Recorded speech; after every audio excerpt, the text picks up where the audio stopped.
네, 오늘 우리에게 주시는 하나님의 말씀은 요한복음 19장 23절에서 30절 말씀입니다. 요한복음 19장 23절에서 30절 말씀 우리 다 같이 한 목소리로 합독하겠습니다. 시작. 군인들이 예수를 십자가에 못 박고 그의 옷을 취하여 네 깃에 나눠 각각 한 깃씩 얻고 속옷도 취하니 이 속옷은 포지 아니하고 위에서부터 통으로 짠 것이라. 군인들이 서로 말하되 이것을 찢지 말고 누가 없나 제비 뽑자 하니 이는 성경에 그들이 내 옷을 나누고 내 옷을 제비 뽑나이다 한 것을 응하게 하려 함이로라. 군인들은 이런 일을 하고 예수의 십자가 곁에는 그 어머니와 이모와 글로바의 아내 마리아와 막달라 마리아가 섰는지라. 예수께서 자기의 어머니와 사랑하시는 제자가 같이 서 있는 것을 보시고 자기 어머니께 말씀하시되 여자여 보소서 아들이니이다 하시고 또 그 제자에게 이르시되 보라 내 어머니라 하신대 그때부터 그 제자가 자기 집에 모시니라. 그 후에 예수께서 모든 일이 이미 이루어진 줄 아시고 성경을 응하게 하려 하사 이르시되 내가 목마르다 하시니 거기 신포도주가 가득히 담긴 그릇이 있는지라. 사람들이 신포도주를 적신 해면을 우슬초에 베어 예수의 입에 대니 예수께서 신포도주를 받으신 후에 이르시되 다 이루었다 하시고 머리를 숙이니 영원히 떠나가시니라. 아멘. 네, 오늘 이 시간 하나님의 신실한 친구로라는 제목으로 여러분과 함께 말씀을 나누도록 하겠습니다. 우리가 방금 읽었던 말씀은 잘 아시겠지만 이제 예수님께서 십자가 죽음을 당하시게 된 그 장면이에요. 사실 이 땅에 오신 궁극적인 목적이라고 할 수 있죠. 인간의 몸을 입고 이 땅에 오셔서 저와 여러분들의 온 인류의 죄를 대속하는 그 죽음을 맞이하게 된 장면입니다. 이러한 내용을 사실 교회에서 굉장히 많이 들으셨잖아요. 이러한 내용을 읽거나 또 들으실 때 여러분의 마음이 어떠세요? 뭔가 가슴이 아프고 찌릿찌릿하고 감동이 되고 그렇습니까? 네, 비단 여러분뿐만이 아니라 특히 신앙생활을 오래 하신 분들은 사실 이제 이러한 내용이 귀에 이제 딱지가 베이도록 너무 많이 들었던 내용이기 때문에 별 큰 감흥이 없이 반응하시는 경우가 참 다반사라고 생각해요. 그런데 제가 한번 이런 질문을 드려볼게요. 여기 우리 다영이 어머니도 계시고 우리 가혜 어머니도 계신데 자, 만약에 다영이가 가혜를 대신해서 죽었습니다. 그리고 가혜는 살았어요. 그러면 우리 가혜 어머니는 이 다영이 어머니를 보실 때마다 어떤 생각이 드시겠습니까?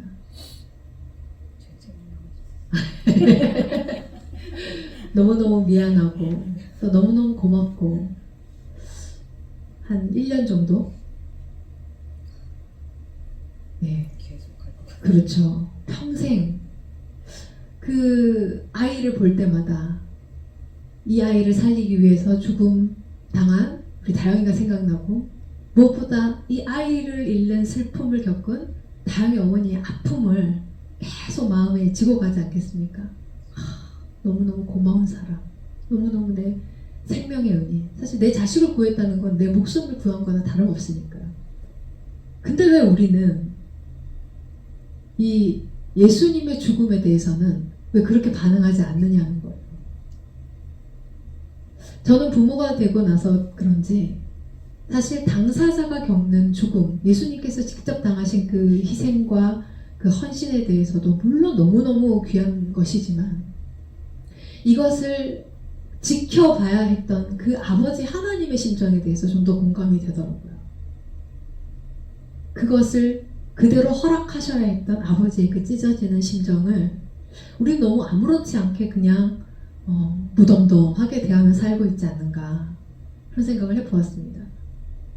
그런데 인류 중에 이 하나님 아버지의 찢어지는 비통한 심정을 그래도 가장 가까이 맛본 사람이 있었으니 그가 바로 아브라함이라 할 수 있습니다.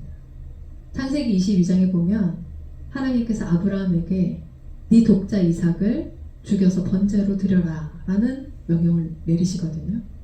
이 명령 앞에 아브라함이 순종합니다. 그래서 그 구절을 우리가 같이 한번 읽어보았으면 좋겠는데요. 창세기 22장 1절에서 14절 말씀을 같이 한번 읽어보겠습니다. 시작. 그 일 후에 하나님이 아브라함을 시험하시려고 그를 부르시되 아브라함아 하시니 그가 이르되 내가 여기 있나이다. 여호와께서 이르시되 내 아들 내 사랑하는 독자 이삭을 데리고 모리아 땅으로 가서 내가 내게 일러준 한 산 거기서 그를 번제로 드리라.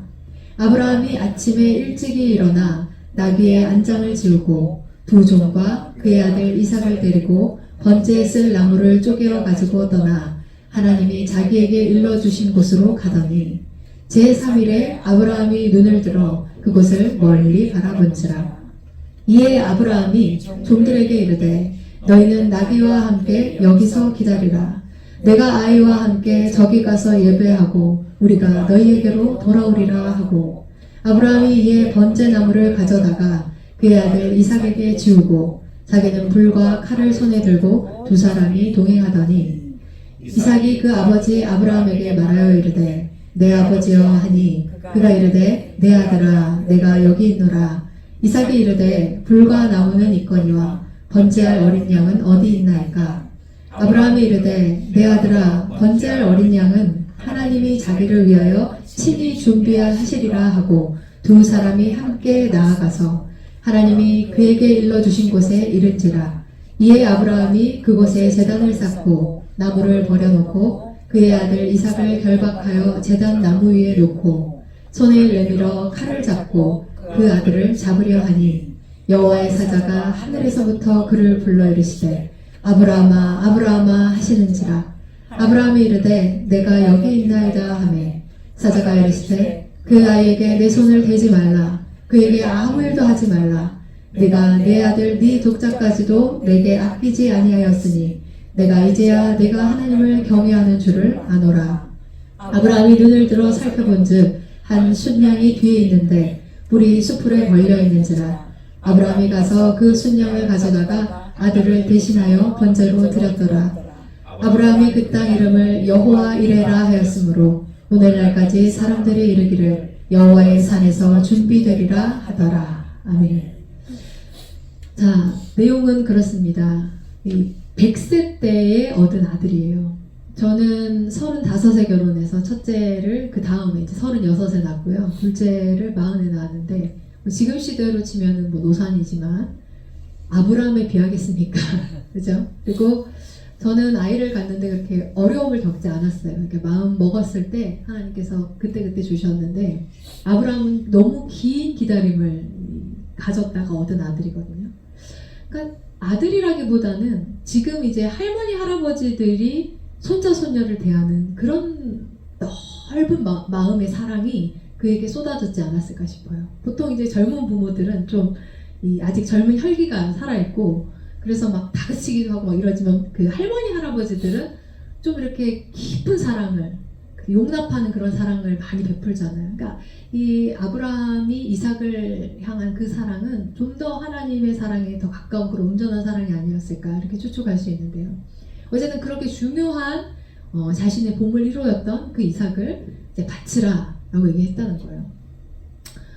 어떤 이는 그런 일을 결국에 자식을 죽이는 아비를 이렇게 요구하는 그 하나님에 대해서 그게 제대로 된 명령이라 할 수 있나, 그리고 그걸 또 순종하는 것 자체를 믿음이라 할 수 있나 이렇게 질문할 수 있지만 저는 이것을 그 사건 자체에 포커스를 두고 아브라함이 행했다기보다는 이 사건을 주신 하나님이라는 존재의 포커스를 맞췄다고 생각합니다. 무슨 말이냐면요, 여러분 우리가 어떠한 일을 이 일이 좋은 일인지 나쁜 일인지를 판단할 때는 어떤 누구와의 관계성이 없다면 그냥 현상적으로 드러나는 내 눈에 보이는 대로 내 귀에 들리는 대로 판단하면 그만입니다. 이 일은 좋은 일처럼 보여, 이 일은 나쁜 일처럼 보여. 그런데 만약에 여기서 관계가 들어가기 시작하면 좀 상황이 달라져요. 예를 들어서 우리 집안 대대로 어떻게 하면 우리 집이 망하기만을 기다리는 그런 원수의 이 집안이 있는데 그쪽 집안 사람이 지금도 시탐탐 어떻게 하면 우리가 망할까를 기대하고 있는 그 사람이 뭔가 좋은 제안을 이렇게 한다고 할 때 우리가 그것을 그냥 그 현상 자체로 보기는 어렵다는 거예요. 아, 여기에 뭔가 함정이 있지 않을까? 분명히 이 일을 하면 우리한테 손해가 끼쳐지지 않을까? 반대로 우리가 정말 좋은 이 오랜 세월을 걸쳐서 믿을 만한 어떤 그 관계성을 갖고 있다. 딴 사람은 뭐라 해도 난 이 사람만큼 믿을 수 있어. 그런데 그가 나한테 이 얘기하는 것이 뭔가 좋아 보이지 않는 일이라 할지라도 이 사람한테는 뭐가 수가 있을 거야. 지금 당장에는 이것이 나에게 좋지 않아 보여도 뭔가 그 다음 계획이 있을 거야. 라는 신의가 그에게 있다면 그것은 감행되어질 수도 있는 거라는 거예요. 그래서요, 히브리서의 말씀을 보시면 히브리서 11장 17절에 뭐라고 기록되어 있습니까? 아브라함은 시험을 받을 때에 무엇으로? 믿음으로 이삭을 드렸으니. 그러니까 믿음은 제가 늘 말씀드리지만 너 믿어! 이렇게 해가지고 예, 까라면 까겠습니다.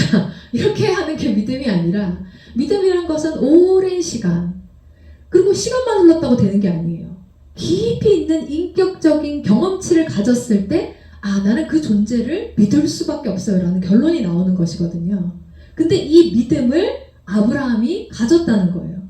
아브라함이 처음 하나님을 만났을 때가 75세인데 지금 이 아들 이삭을 바치라라는 명령을 받았을 때가 이삭이 이제 나무를 지고 갈 만한 청년 정도 됐을 것이라고 우리가 추정을 하기 때문에 한 20, 30대로 봅니다. 그러면 적어도 4, 50년을 그는 인격적인 관계성 안에서 하나님을 경험했다는 거예요. 근데 내가 경험한 하나님은 어떤 하나님이냐? 한 번도 나를 좋지 않은 곳으로 인도한 적이 없는 하나님. 심지어 내가 실수할 때조차. 사실 아브라함이 부끄러운 지아비로서 너무너무 부끄러운 일을 했어요. 자기 목숨을 부지하려고 이제 남의 땅에 이방인한테 이렇게 탁 가면 자기 아내가 너무 자기 눈에는 이쁘거든요. 그러니까 이 아내를 차지하려고 남편인 자기를 없애고 이 아내를 뺏어갈까봐 그 생명의 주관자가 하나님이신 것을 그가 잠시 이렇게 놓쳐버린 것이죠. 그래서 이제 싹 거짓말을 합니다. 그래서 그냥 여보 일단 내가 오빠라고 하자. 그래서 내가 살긴 살아야 되잖아. 이렇게 해가지고 그거는 이제 오라버니고 누이다 그러니까 이제 그 당시에 그 이방의 땅에 살고 있던 왕이 이제 예쁘니까 그러면 그 누이를 좀 나한테 주시오 이러고 뭐 결혼을 하게 생긴 거예요. 그러니까 실수는 누가 했어요? 아브라함이 했잖아요. 근데 경고와 이 징계는 누가 받느냐면 그 왕이 받아요. 하나님이 그 정도로 이 밀착 이 보호와 밀착 이 복을 주십니다.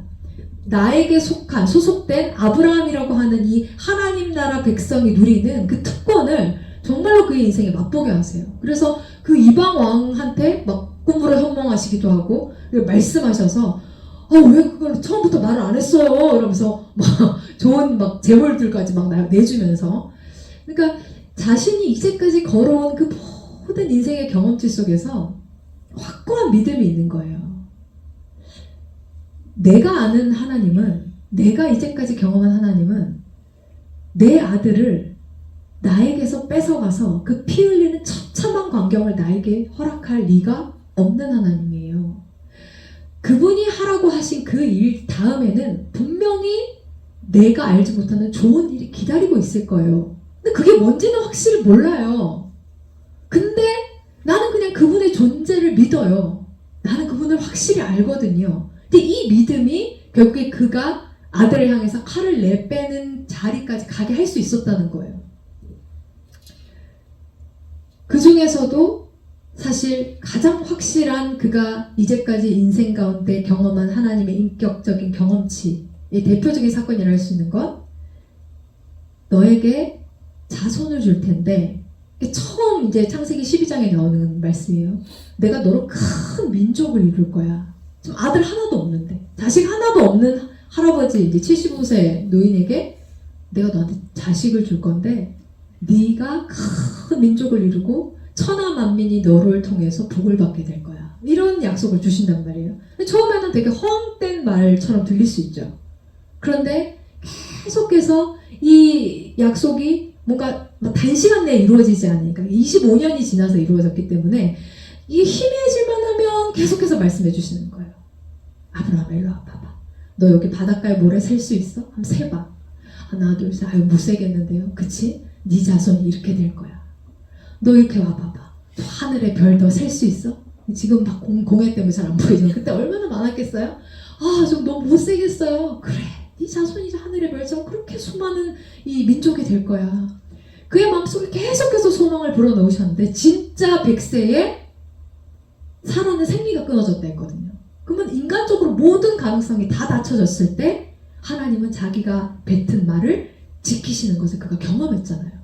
그리고 내가 이 독자 너의 이삭을 통한 너의 씨들을 계속해서 번성케 하여서 이 천하 만민이 너의 이 가문을 통해서 너의 집안을 통해서 복을 받게 될 거야 라고 하는 이 놀라운 언약을 주셨단 말이에요. 자, 그러면 그가 생각했을 때 이렇게 신실하신 하나님, 자신은 약속을 믿기 어려운 그 순간에도 그래서 조금 약간 인간적인 꾀를 내어서 이 첩이라고 할 수 있죠. 이 아내의 종을 이렇게 취해가지고 이스마엘이라는 그 아들을 봤을 때도 걔 아니야. 나는 너희 정실 부부 아래에서 나온 진짜 내가 약속한 자손을 줄 거다 라고 하신 그 약속을 분명하게 지키신 그 하나님을 그가 경험했는데, 그러면 지금 이 독자 이삭이 내가 하나님의 말씀에 순종함으로써 죽어지는 것으로 결론이 나버린다면 이거 이루어질 수 있는 일이 아니잖아요.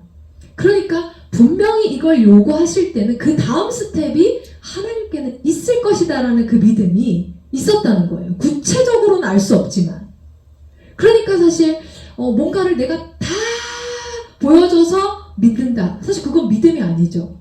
그냥 보여진 거니까 그냥 그런 거구나 라고 아는 것이지. 근데 뭐 어떤 방법으로 하실지 나 잘 모르겠고, 그러나 내가 확실한 건 하나님의 존재에 대해서는 나는 흔들림이 없는 믿음이 있습니다. 이분은 결국 이 이삭을 어떻게든 살리실 분인 것을 나는 믿습니다 라는 믿음으로 반응을 했다는 거예요. 그래서 사실은 그가 경험한 게 무엇이었습니까? 죽이기 직전에 아브라함아 너 그거 그만둬라 라고 하시면서 이제 준비되어 있었던 그 순양을 번제로 드리는, 그러니까 이 사건은 아브라함에게 있어서는 사실 뭐 너무나 분명한 이 사건이 되는 것이죠. 그리고 여기 신명기에서도 적혀 있지만요, 하나님은 인신제사를 기뻐하지 않는 분이시라는 이 성품적인 면모도 너무나 잘 알고 있었어요. 우리 이 말씀도 한번 읽어볼까요? 신명기 18장 9절에서 10절 말씀인데요. 같이 있습니다. 시작. 내 하나님 여호와께서 내게 주시는 땅에 들어가거든 너는 그 민족들의 가증한 행위를 본받지 말 것이니 그의 아들이나 딸을 불 가운데로 지나게 하는 자나 점쟁이나 너희 가운데에 용납하지 말라. 자, 그러니까 사람들이 그 당시의 문화권에서는 자기가 원하는 이 욕망을 위해서는 자식도 불에 바치는 그런 일들이 허다했어요. 지금의 시대를 생각하시면 안 돼요. 지금의 윤리의식이나 생명의식이 그 당시에 있었을 때가 아니니까요. 그러니까 뭐 예를 들면 내 왕권을 강화하기 위해서라든지 아니면 내가 뭐 어떤 것을 뭐 전쟁에 나갔는데 내가 승리를 하기 위해서라든지 어떤 목적이 있을 때 그들은 그냥 자식을 그 재단 가운데 자기가 원하는 신의 이름을 부르면서 그렇게 바쳐서라도 자기가 원하는 것을 얻는 것을 그렇게 어려운 일이라고 생각하지 않았다는 거예요. 그런데 그러한 신들과는 다르게 하나님은 어떤 분이셨다고요? 하나님은 한 영혼을 너무너무 귀하게 여기시는 분이에요. 그래서 이 아브라함에게 이 이삭을 사랑하는 그런 온전한 사랑을 가르치신 분이에요. 자기가 실제로 그 사랑을 아브라함의 삶에 신실하게 쏟아 부으시면서 아버지가 아들을 사랑하는 건 이런 거란다 라는 것을 몸소 보여주시고 그 사랑을 계속 이어가기를 바라시는 분이 하나님이시기 때문에 하나님의 성품적인 면에서도 이것은 맞지 않는 일이라고 생각했어요. 그런데 이 일을 하나님께서 요구하실 때는 진짜 그런 인신제사로서 나의 충성심을 시험하려고 그런 게 아니라 하나님한테 분명히 무슨 의미가 있을 거야. 뭔지는 알 수 없지만 나는 그 하나님을 믿음으로 나아간다. 이렇게 한 것이죠. 그리고 실제로 정말 하나님은 그의 아들을 그에게서 빼앗을 생각이 1도 없으셨기 때문에 결국 이 준비된 양을 그에게 주셨고, 결국에는 이 일은 이 아브라함에게 있어서는 그냥 하나의 하나님 아버지의 인격을 좀 더 깊이 있게, 역시 그러면 그렇죠. 우리 하나님 어떤 분이신데 내가 그거 다 잘 알지. 하나의 기념비적인 그런 사건이 된 거예요. 그래서 히브리서 11장 6절에 보시면 뭐라고 적혀 있습니까? 읽어볼까요? 시작. 믿음이 없이는 하나님을 기쁘시게 하지 못하나니 하나님께 나아가는 자는 반드시 그가 계신 것과 또한 그가 자기를 찾는 자들에게 상 주시는 이심을 믿어야 할지니라. 아브라함에게 있어서 하나님은 절대적으로 존재하는 분이었어요. 그리고 그분은 언제나 나에게 좋은 걸 주시는 분이었어요. 그런데 이분의 이 실제가 아브라함에게서는 사라보다도 더 확실한 실제로 자리하고 있었다는 거예요. 이 일에 대해서 아브라함이 사라랑 의논하지 않거든요. 의논했으면 어떻게 됐을까요? 예, 나를 죽이고 가라! 뭐 이렇게 했을 거 아니에요? 근데 아브라함에게 있어서는 자신의 사랑하는 아내 사라보다도 하나님의 존재가 더 확실한 실체였다는 거예요. 그래서 그분의 말씀에 순종함이 이 사라에게 말하지 않는 어떤 부부로서의 어떤 그 의리를 지키는 것보다 훨씬 더 중요한 일로 여겨질 만큼 그에게는 하나님의 그러한 독보적인 존재로 자리매김을 했다는 겁니다. 그래서 저는 이거를 잘못 적용하면 안 되죠. 그러면 내가 마음대로 정해놓고 아브라함도 말이야 의논 안 하고 그렇게 했는데 나도 당신한테 뭐 말을 할 필요가 있나? 보증 서는데 뭐 이렇게 하면 안 되잖아요. 네, 이렇게 하면 안 되고 부부간에 당연히 의논을 해야 하지만 여기서 말씀드리려고 하는 거는 그만큼 내 아내보다 하나님의 존재가 실제로 보이는 사람은 아내한테 말 안 해도 됩니다. 남편한테 말 안 해도 됩니다. 그런데 그런 실체로 보이는 하나님께서 요구하시는 건 반드시 좋은 일일 거라는 거예요. 그래서 이제 이 일은 사실은 여호와 1에 24절에 기록된 것처럼 봤지? 하나님은 아무 대책 없이 준비 없이 나한테 그런 무리한 요구하는 분이 아니야 라는 것을 다시 한번 자신의 인생에 각인시킬 만한 인격적인 관계가 다시 한번 두텁게 쌓이게 될 만한 그런 일이 되었다는 거예요. 자, 그런데 이건 아브라함 편의 이야기고요. 그렇다면 여러분, 하나님 편에서는 이 일을 어떻게 해석할 수 있을까요? 그 표면적으로는 그렇게 적혀 있잖아요. 네가 네 아들 독자까지도 나에게 아끼지 않은 걸 내가 보고 네가 나를 정말 경외하는 줄 알았다. 예, 뭐 그것도 틀렸다고 할 수는 없어요. 근데 그런 1차원적인 그의 마음을 확인하는 그러한 작업의 의미를 넘어서서 저는 좀 더 본질적인 그 의미가 함이 되어 있는 사건이 바로 이 사건이라고 생각합니다. 하나님께서 정말 그에게 그 사건을 주셨다는 그 의미가 저는 조금 더 깊이 있는 다른 곳에서 우리가 좀 의미를 찾았으면 좋겠어요. 일단 그것을 말씀드리기 전에 아브라함에게 있어서 하나님이 독보적인 존재였듯이 하나님에게 있어서도 아브라함은 일반 다른 사람들과는 다른 아주 독보적인 존재였다는 걸 말씀드리고 싶어요. 무슨 말이냐면요. 많은 분들이 자기 자식을 하나님 앞에 바치는 그 제사로서 아브라함이 믿음이 인정받았다. 믿음의 조상으로 이렇게 인칭받았다라고 생각하시는데 그렇지 않아요. 히브리서에 보면 아브라함의 믿음에 대해서 처음 얘기하는 게 어떻게 나오냐면요. 읽어볼까요? 시작. 믿음으로 아브라함은 부르심을 받았을 때에 순종하여 장래의 유업으로 받을 땅에 나아갈새 갈 바를 알지 못하고 나아갔으며. 무슨 말이냐면 75세 때에 처음 하나님이 그의 인생을 찾아와서 너 이제까지 살았던 모든 삶을 청산하고 네 본토 친척 아비 고향집을 다 떠나서 내가 너를 데려가려고 하는 그 땅으로 가볼래? 너 이제 새로운 인생을 한번 살아볼래? 난 너한테 정말 좋은 걸 줄 거거든. 이렇게 얘기했을 때 아브라함이 예 하나님 저 그렇게 한번 해볼랍니다 라고 반응한 것을 믿음으로 받으셨다는 거예요. 왜냐하면 여러분 그 말씀에 기록되어 있는 장이 창세기 12장인데요. 그 바로 전장인 창세기 11장을 보시면 어떤 내용이 적혀있냐면 바벨탑 사건이 기록되어 있어요. 무슨 말이냐면 전 인류가 창조자를 잊어버리고 창조자를 기억함이 없이 내가 잘났다고 내가 하나님이 되겠노라고. 이거 무슨 죄예요? 선악과 따먹을 때 그 죄의 뿌리 아닙니까? 그 죄의 모양을 가지고 전 인류가 그렇게 반응하면서 높이 탑을 쌓아 올라간 것을 하나님께서 흩으신 그 장면이 나온 다음에 바로 이 12장이 기록되거든요. 그러니까 세상에 수많은 사람들이 하나님을 외면하고 하나님을 인정하지 않는 그때에 아브라함만은 너 나와 함께 시작할래? 내 백성으로 살아볼래? 라고 했을 때 예 하나님. 그러니까 그 마음이 하나님 너무 고마웠던 거예요. 하나님 그 마음을 받으시는 거예요. 그리고 두 번째로 그의 믿음에 대해서 성경이 언제 얘기하냐면요.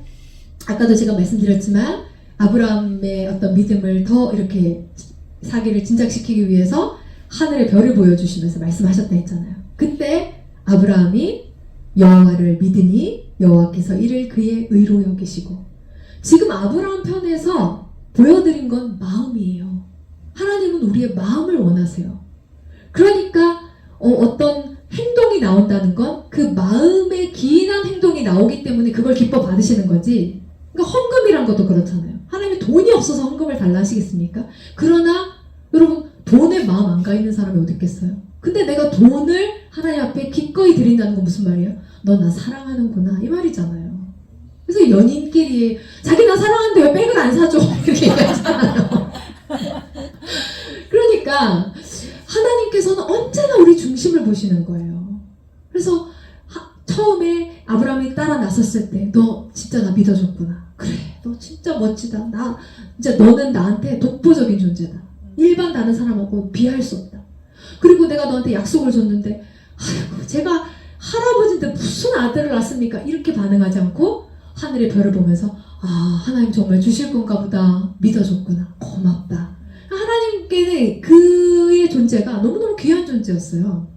근데 이것이 정말 하나님이 그를 자신의 친구처럼 여겼다는 것을 가장 잘 나타내는 그 장면이 창세기 18장에 나오는데요. 바로 하나님께서 이제 소돔과 고모라에 굉장히 악이 관영했을 때, 이제 더는 두고 볼 수 없을 만큼 그냥 그 도시 자체가 죄악 덩어리로 살게 됐을 때 이제 그 도시를 멸하기로 결심하시는데, 이 일에 있어서 18장 17절을 보면 이렇게 얘기하시는 거예요. 읽어볼까요? 시작. 여호와께서 이르시되 내가 하려는 것을 아브라함에게 숨기겠느냐. 숨겨도 되죠. 창조주시고 일개 피조물인데. 근데 자신의 품은 뜻을, 자신의 계획을 이 친구한테만큼은 숨기고 싶지 않아 라고 생각할 정도의 독보적인 위치로 아브라함이 자리 잡고 있었다는 거예요. 실제로 이 소돔과 고모라의 이 멸망의 계획을 오픈했을 때 이 아브라함이 아주 적극적으로 자기 의견을 피력합니다. 하나님 앞에. 하나님, 만약에 그 성에 의인 50명 있으면 그래도 멸하실 겁니까? 50명 있으면 안 멸할게. 그럼 만약에 5명 빠지면요? 45명 있으면요? 45명 있어도 안 멸하지. 그럼 40명은요? 30명은요? 20명은요? 10명은요? 감히 창조주 하나님과 이런 대화를, 이런 딜을 할 수 있는. 왜 그렇죠? 아브라함은 하나님께 벗이었거든요. 이사야서에는 아주 명시적으로 이렇게 얘기합니다. 그러나 나의 종 너 이스라엘아, 내가 택한 야곱아, 나의 벗 아브라함의 자손아. 아브라함에 대해서만큼은 유일하게 하나님이 내 친구야. 친구는 어떤 존재입니까? 마음을 나누는 거잖아요. 내 이 상한 심령을 누구한테는 얘기할 수 있어요? 내 마음을 나누는 친구한테는 얘기할 수 있는 거잖아요. 자, 그러한 이해를 가지고 이 아까 창세기 22장을 생각해 보신다면 여러분 그 해석이 조금 더 달라질 수 있을 거라고 생각해요. 자, 결론적으로는요. 하나님께서는 이삭을 죽일 생각이 1도 없으셨고, 그런데 그러한 명령을 내리셨을 때 아브라함이 3일길을 갔다 그랬거든요. 그 명령을 받고 이제 3일길을 가는 그 동안 아브라함은 진짜 인생에서 최고로 고통스러운 시간을 겪어야 했어요. 그게 아비로서 그냥 자식을 죽게 해야 한다는 그것도 있지만 계획을 세워야 되잖아요. 내가 뭐 어디 좋은 집 사서 들어가는 그런 계획이 아니라 내 자녀를 어떻게 하면 잘 죽일 수 있을지에 대한 계획을 세워야 하는 아비의 심정을 한번 생각해 보십시오. 이거 평소에 제사 드리는 것처럼 종들 데리고 다 갔다가는 이거 뜯어 말림을 당할 텐데 어느 시점에서 종들을 따돌릴 것인지, 그리고 이 아들이 나한테 물으면 나는 거기에 대해서 뭐라고 대답할 것인지, 아이는 어떻게 묶을 것이며, 그리고 아이를 어떻게 찌를 것인지, 이러한 것들을 머릿속에서 계속 시뮬레이션을 해야만 했던 아비의 심정을 한번 생각해 보세요. 얼마나 고통스러웠겠습니까? 근데 아브라함은 3일을 겪었잖아요. 그리고는 실제로 내리치려고 하는 그 순간 면제받았죠. 근데 하나님은 이 아브라함의 생애를 통해서 뭐라고 얘기를 하시냐면, 근데 그 아들을 죽일 계획을 아주 오랫동안 계획했고, 그리고 그것을 마지막 순간까지 실행을 해야만 했던 한 이가 있으니 그게 나다 라고 얘기하시는 거예요. 여러분 생각해 보세요. 예수님은 유대인에 의해서 죽으신 게 아니에요. 로마 군인에 의해서 죽은 게 아니에요. 하나님의 결정으로 죽으신 거예요. 하나님이 살해 결정을 치밀하게 계획하셔서 그 아들을 이 땅에 어떤 모양으로 내보내실지, 어떻게 수치와 조롱을 당하시고 어떤 고통 가운데서 죽임 당할지를 아주 세밀하게 계획하셔야 했어요. 그리고 마지막 순간에 면제받지 않으셨어요. 그것을 포기하지 않으셨어요. 왜요? 저와 여러분을 구해낼 방법이 그것밖에 없으니까요. 그러니까 아브라함의 생애를 통해서 하나님 아버지께서 말씀하고 싶었던 것은, 얘들아, 아비가 이 자식을 죽이는 그 치밀한 계획에서부터 실행에 이르기까지 그 심장이 폭파될 것 같은 그 고통을 감내해가면서 사랑에 구해낸 대상이 너희다 라고 말씀하시는 겁니다. 여러분, 이 사랑을 우리가 너무 값싸게 취급하고 있는 건 아닐까요? 값없이 받았다고 해서 값싼 사랑이 아닙니다. 비싼 사랑이어서, 감히 값을 치를 수 없어서 값없이 받은 사랑입니다. 이런 하나님 앞에서 자녀의 죽음을 안고 피눈물을 흘리는 아버지 하나님 앞에서 우리는 참 너무 많은 할 말이 있는 사람들로 살았던 것 같아요.